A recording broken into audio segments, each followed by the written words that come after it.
ఇక మనం వచ్చేద్దాం చిహ్నాల వైపు.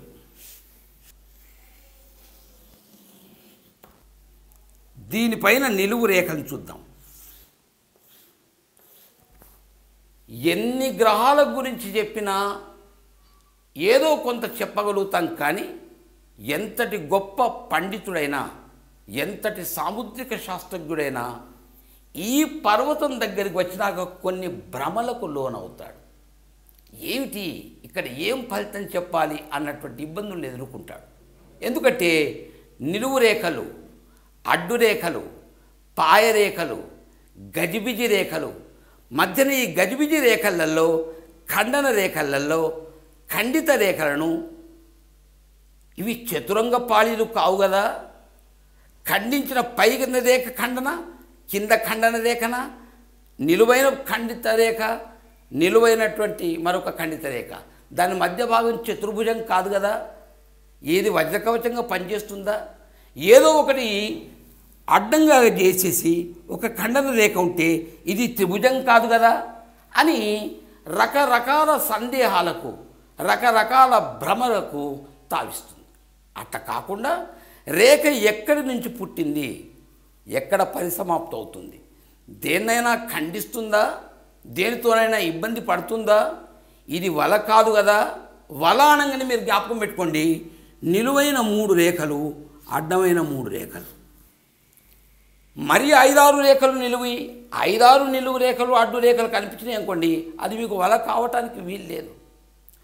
ఒక రేఖ మాత్రమే ప్రధానంగా ఉండి మిగతా 3 రేఖలు స్వతంత్రంగా ఉన్నప్పుడు మాత్రమే అది మీకు చతుర్భుజం అవుతుంది తప్ప, ఇది పొడిగింపబడితే దీర్ఘరేఖ, ఇది పొడిగింపబడితే దీర్ఘరేఖ, ఈ రకంగా మీకు ఉంటే ఇది ఖండన రేఖ, ఇవి ఖండిత రేఖలు అవుతాయి, కానీ ఇది మీకు చతుర్భుజం కావటానికి మీకు వీలు లేదు.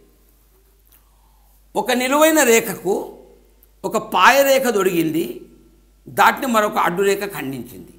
ఈ భాగం మీకు ఏ రకంగా త్రిభుజం కావటానికి వీల్లేదు. త్రిభుజం యొక్క ఫలితాలు చెప్పకూడదు. ఇగో ఇటువంటి గజిబిజి తత్వం. ఎందుకంటే ఇక్కడ ఉన్నన్ని రేఖలు మీకు మరెక్కడా కనబడాయి. అది గురుగ్రహం కానివ్వండి, శని, బుధ, సూర్య, కుజ, ఏ గ్రహమైనా కానివ్వండి, ఇక్కడ మనం చాలా ఇబ్బంది పడతాం. ప్రతి జాతకునికి చూడండి, ఇక్కడ లేవు, రేఖలే లేవు, ఏదో 1-2 నిశ్చింత పురుషుడు దేన్ని పట్టించుకోడు, అసలు గురకబెట్టి నిద్రపోతాడు. ఖచ్చితంగా ఇక్కడ రేఖలు మాత్రం చాలామందికి 90% వ్యక్తులకు కనిపిస్తాయి. 10% వ్యక్తులను తీసేయండి. ఇక్కడ నిలువు రేఖల గురించి మీకు చెప్తాను నేను. ఇవి నిలువు రేఖలు. ఈ నిలువు రేఖల యొక్క ఫలితాలు చెప్పుతున్నప్పుడు ఇక్కడ ఖచ్చితంగా సాముద్రికలలో అభిప్రాయ భేదం ఉంది. అది మణికట్టు నుండి వెళ్ళిన రేఖలైతే, మణి కంకణ రేఖల నుంచి వెళ్ళినటువంటి రేఖలైతే భ్రాతృభగిని రేఖలని, లేదా భ్రాతృభగిని సమతుల్య రేఖలని, అంటే వ్యక్తుల్ని అన్నదమ్ముల తీరు, అక్క చెల్లెళ్ళ తీరు భావించే సంబంధాలని, బంధుత్వం అని భావించేవాళ్ళు కొంతమంది. నిలువు రేఖ మీకు ఇక్కడే కనబడింది అనుకోండి, ఇది నిలువు రేఖ. దీనికి పాయ తొడిగితే పాయరేఖ, దీనికి మరొక రేఖ తోడైతే త్రిశూల రేఖ. దీనికి ఫలితాలని చెప్తారు, కానీ వీటికి నిలువైన ఫలితాలు, రేఖలకు ఫలితాలు చెప్పరు మీకు. వీటి భాతృభగిని రేఖలు అంటాం, అంటే అన్నదమ్ములు, అక్క చెల్లెళ్ళ రేఖలు అని.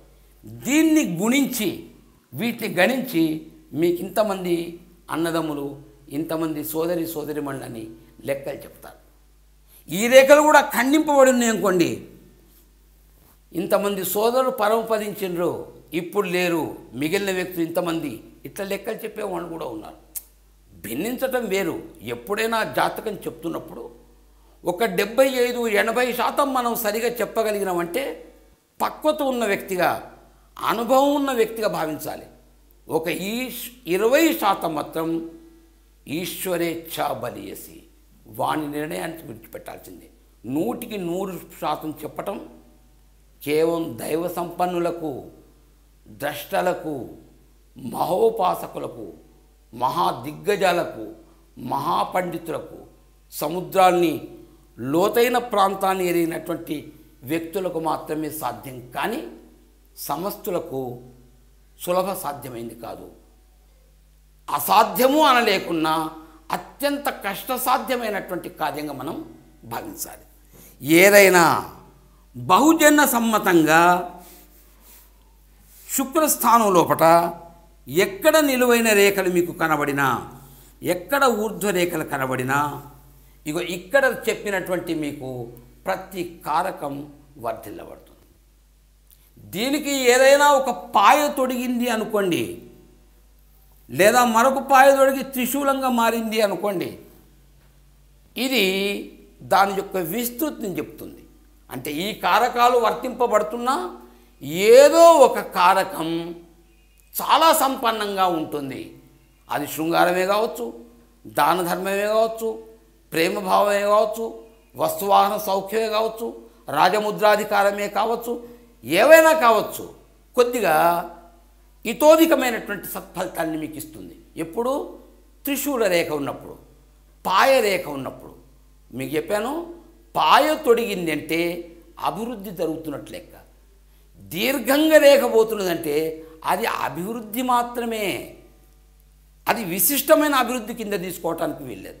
చెట్టు పెరుగుతుంది, అభివృద్ధి చెందుతుంది అంటే మాత్రం పక్కకు కొమ్మ, రెమ్మ, మండ, శాఖ దొరుకుతుంది. అభివృద్ధి లోపల ఒక శాఖ తొడిగిందో ఇతోధికమైనటువంటి అభివృద్ధి అని చెప్పాలి. మధ్యన ఒక రేఖ కనబడి త్రిశూల రేఖ కనబడిందో త్రిగుణాత్మకమైనటువంటి మూడంతల ఫలితాలను ఇచ్చేటువంటిది.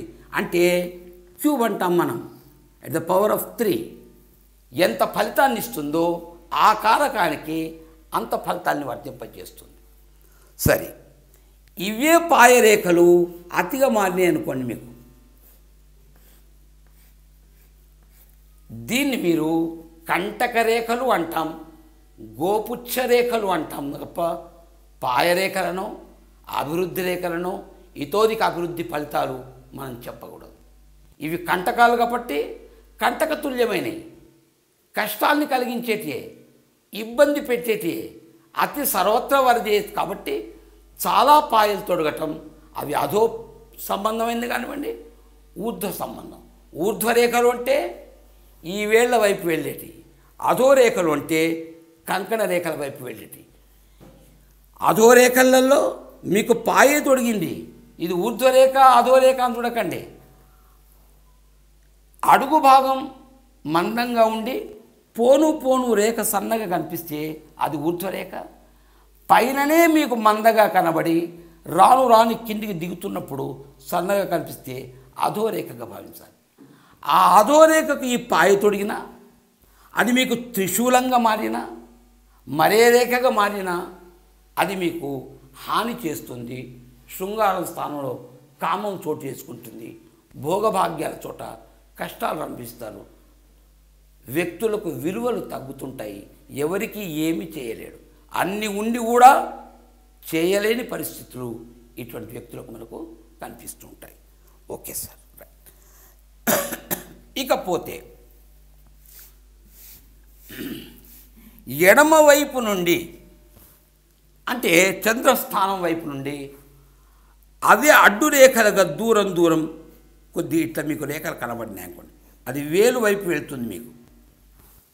ఇవి అడ్డు రేఖలుగా భావించకండి, ఇవి మెట్ల రేఖలు, నిచ్చెన రేఖలు, స్టేర్స్, అప్వార్డ్ స్టేర్స్, పైకి వెళుతున్నటువంటి, అభివృద్ధి చెందుతున్నటువంటి, సమున్నతిని సాధించే గుర్తులుగా వీటిని భావించాలి తప్ప అడ్డు రేఖలుగా మీరు భావించడానికి వీలు లేదు. అట్లా కాకుండా ఈ భాగం నుంచి రాహు ప్రాంతం నుంచో లేదా మధ్య ప్రాంతం నుంచో లేదా చిటికన వేల వైపు నుంచో దిశ, అది చిటికన వేల నుంచి అక్కడి నుంచే కాదు, ఆ దిశ వైపు ఉన్నటువంటి రేఖ మీకు కంకణ రేఖల వైపు వస్తే అభివృద్ధి రేఖలు కాదు, పతన రేఖలు అనుకోవాలి. అంటే డౌన్ఫాల్ లైన్స్. అవేమో ఎక్కుడు మెట్లు, ఇవి దిగుడు మెట్లు. ఇది పతనాన్ని మీకు సూచిస్తుంది. అంటే కారకాలు నశింపబడతాయి. ఒక్కొక్క మిత్రుడు దూరం అవుతాడు, తల్లికి, తండ్రికి, భార్య పిల్లలకు కారణాలు ఏవైనా కావచ్చు, ఒక్కొక్కరికి దూరం అవుతూ పోతుంటాడు వ్యక్తి. ఎందుకంటే అతనిలో ఉన్న ప్రేమ, దయ, దాక్షిణ్యం, దక్షత, దీక్ష, శృంగారం ఒకటి ఒకటి ఒకటి ఒకటి క్షీణింపబడి క్రమేపీ వార్ధక్యం వరకు, చిట్ట చివరి వరకు ఏమీ లేని వ్యక్తికి మాత్రమే ఆయన మిగిలిపోతాడు. ఇకపోతే మనం వాలు రేఖల్ని చూద్దాం.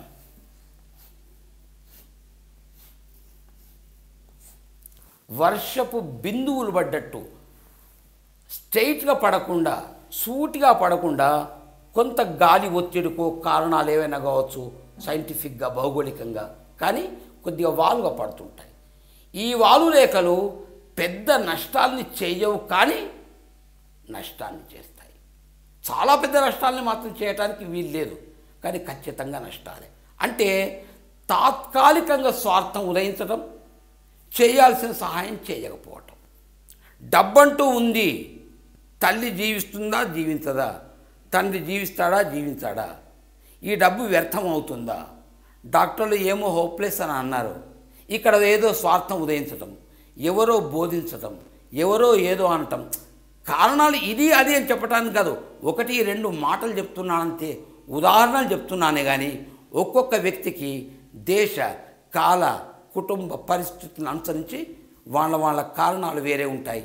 ఒక స్వార్థం ఉదయిస్తుంది, చేయాల్సినటువంటి సహాయం చేయకుండా నష్టపెట్టుతాడు, చేయాల్సిన సహాయం చేయండు, విలువలు తగ్గిపోతాయి.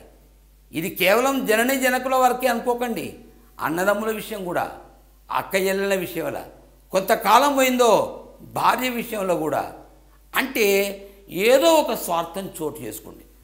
పరార్థంగా ఉండి ఒకరికి ఉపకారం చేయాల్సినటువంటి వ్యక్తి, ఎందుకంటే డబ్బు ఉంది, సుఖభోగాలు ఉన్నాయి, సంపన్నత ఉండి, దీక్షా దక్షత ఉండి, గౌరవమైనటువంటి స్థానం, వీటన్నిటికి మించి గొప్ప హృదయం ఉంటుంది.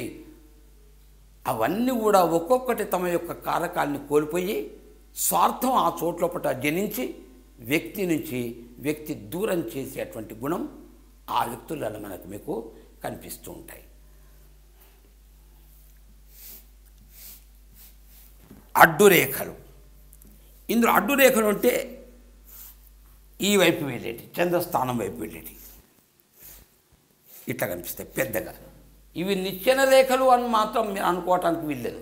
అధోరేఖల, ఊర్ధ్వరేఖలా కాదు, అక్కడ కనిపిస్తాయి. కొన్ని అధోరేఖలు ఖచ్చితంగా చాలా మందంగా కనిపిస్తాయి, జీవిత రేఖను కూడా ఖండిస్తాయి మీకు.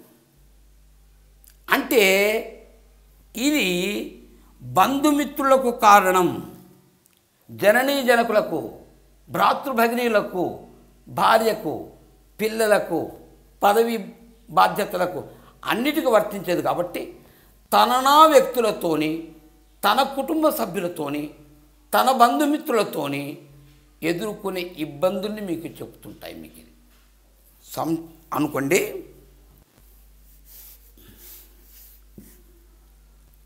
ఇది జీవిత రేఖ, ఇది బుద్ధి రేఖ.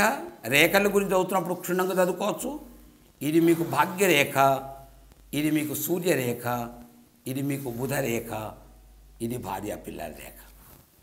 భార్యరేఖ దాని మీద నిలువ ఉండేటి మీకు సంతాన రేఖలు అంటాయి. ఒక రేఖ ఇక్కడ నుంచి బయలుదేరింది, ఖండిస్తూ పోయింది, ఇట్లా మీకు ఇట్లా పోయింది. ఈ రేఖల గురించి ఏమి చెప్పాలి అని తెలియదు. ఒక బంధువో, ఒక మిత్రుడో, ఒక దగ్గర వ్యక్తి ఆయన యొక్క ఏ కారణం వలనన్నో దాని ప్రభావం జీవితం మీద పడుతుంది.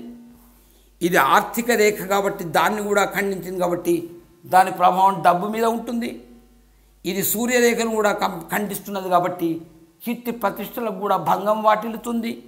బుద్ధి రేఖను కూడా ఖండించింది కాబట్టి బుద్ధి లోపించి ఏదో మానసికంగా ఇబ్బంది పడుతుంటాడు.